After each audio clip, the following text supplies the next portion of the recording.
د بلخ ولایت والي مولوي قدرت الله ابو حمزه ډاډ ورکوي چې یاد ولایت په ټولو سیمو کې امنیت خوندي دی او هیڅ ډول ویره او ګواښ شتون نه لري.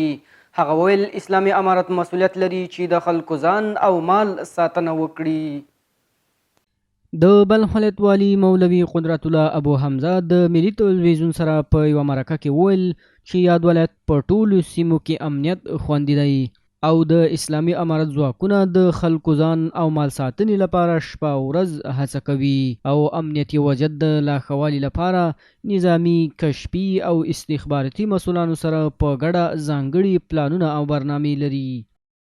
وضعیت امنیتی الحمدلله در تمام و در کل ولایت بلخ وضعیت امنیت تامین است، مشکلاتی نیست.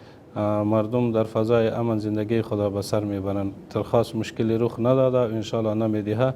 ارگان امنیتی ما متوجه هست.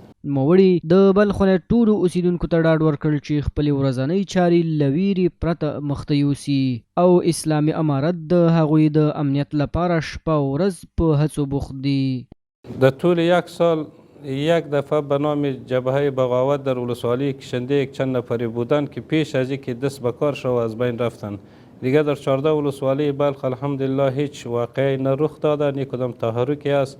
با مردم ما اطمینان میتیم که انشالله نیروهای امنیتی ما متوجه هست. د بلخ والي دا خبرې په داسې حال کې کوي چې وروستیو څو اونیو کې د امنیت د ټینګښت په موخه د اسلامي امارت ځواکونو کور په کور تلاشي پیل کړي.